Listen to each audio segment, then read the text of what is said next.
تعتقد. طب هل الجزيرة القناة اللي احنا بنحترمها العالمية ما ينفعش تكتب على الشاشة بتاعتها ان ده بيذاع عن طريق التلفزيون المصري؟ هو مش عن طريق التلفزيون المصري اصلا. طيب ما دام مش عن طريق التلفزيون المصري، ممكن حضرتك نعرف عن طريق ايه؟ لان مش ده اللي وكالات بيحصل. انباء انا عالميه بكلمك ياخذ منها كل التلفزيونات يا استاذه ايمان. انا مش فاهم. حضرتك، انا باصه من شباك في ميدان التحرير، والصوره اللي انت حاططها ديت مش هي الصوره اللي موجوده في احنا التحرير. كاتبين قبل قليل، حضرتك تابع بس الشاشه كده. حضرتك ولا قبل قليل ولا حصلت النهارده نهائي امال خالص. ايه؟ امال ايه؟ حضرتك حضرتك اقول لك ايه، حضرتك بما ان انت قناه بروفيشنال وعالميه، تبعت مراسل من عندك ميدان يا فندم التحرير. احنا بناخد من لو رويترز. سمحت ما تقطعش كلامي لحد ما اخلص. حضرتك اتفضل. عندك مراسلين كتير قوي قوي قوي في قناه الجزيره الغاليه الغنيه.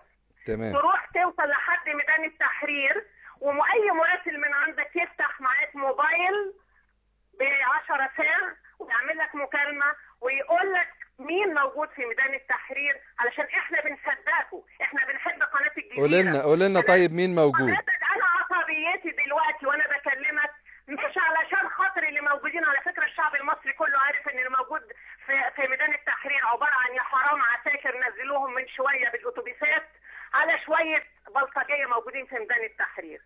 خلاص. وعلى فكرة مش انا اللي بقول ده، كل حتى المؤيدين عارفين وبيكذبوا على نفسهم. طيب استاذه ايمان خليكي معايا. معلش انا اسفه. حضرتك انت تقدر تتكلم براحتك، انا معلش اسمعني الاول. حضرتك احنا طالبين منك بما ان احنا بنتحاور مع بعض، بس خلينا بعد اذنك انا ليا طلب عندك اسمعه. اتفضلي. انا من ثوار التحرير، وصفحتي معروفه كويس قوي قوي قوي على الفيسبوك، اسمها صفحه ايمان فريد. من فضلك لو سمحت ممكن تبعت مراسل هنعدي الاعلان ده يطلبك بالموبايل ويقول لك الحقيقه، احنا بنثق فيكم وعارفين الحقيقه. طيب استاذه ايمان، وعارفين ان انتوا بتقولوا الحقيقه. يا استاذه ايمان اديني فرصه، خلينا نتحاور. اول شيء يعني احنا نجد صعوبه في نقل المظاهرات والفعاليات في كل مكان بكاميرات الجزيرة مباشر مصر، وأنت تعلمين أن مكاتب الجزيرة تعرضت لمداهمات، ويعني في ظل الظروف الحالية هناك صعوبة في أن نتحرك بكاميرات الجزيرة. أنت الآن والمهنية تتطلب أن ننقل الصورة هنا وهناك، هذا لا نستطيع أن نتخلى عنه ونحاول أن بالموبايل يقدر يبلغك الحقيقة إلا لو أنت طيب بلغينا أنت أستاذة إيمان، قولي لنا أنت إيه الصورة. الحقيقة إن الميدان من شوية من حوالي ساعتين جات أتوبيسات الله أعلم تبع لإيه، نزلت أفراد يشبهوا أفراد تقريبا أمن، يشبهوا أفراد جيش، ونزلوا في ميدان التحرير لابسين لبس عادي.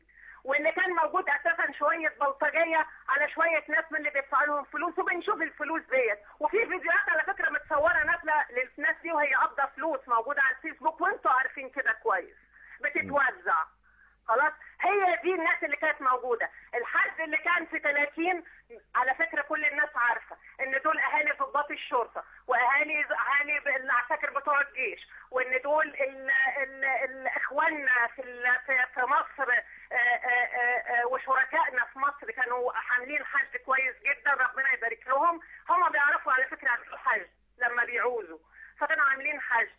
كل الناس ديت اقصى ما عندهم واقصى ما قدروا عليه ان هم يقعدوا. طيب ده في ميدان التحرير، ماذا عن الميادين الاخرى يا استاذه ايمان؟ حضرتك الميادين الاخرى والمحافظات الاخرى حضرتك لو بتصور بالعدل تعرف ان المظاهره اللي عند رابعه العدويه خلاص التحمت مع المظاهره اللي قدام الحرس الجمهوري.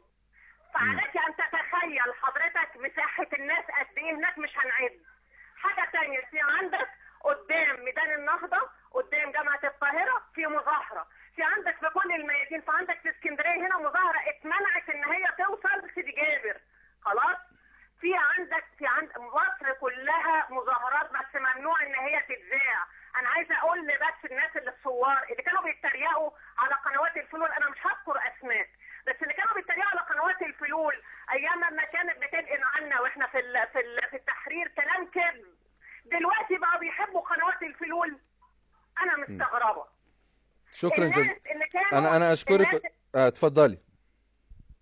الناس اللي كانت شايفه رموز، انا مش عايزه اذكر اسماء عشان ما احملكمش برضه المسؤوليه. يا ريت يا ريت. رموز كانت شايفاها بتسقط قدام عينينا، نزلوا حطوا ايديهم في ايديهم، الناس اللي ادتهم ضربتهم وادتهم بالجزمه فوق دماغهم شالوهم فوق كتفهم. حضرتك الصوره بتختلف تماما عن ثوره يناير.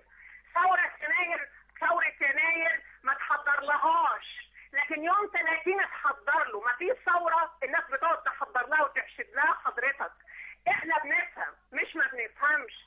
ثوره يعني الشعب يطلع من غير ما حد يقول له اطلع. ثوره يعني الناس تحشد نفسها وتطلع وتشوف ان الناس دي صور والناس دي حقيقيه والناس دي شريفه فتنزل وراها. شكرا استاذه ايمان.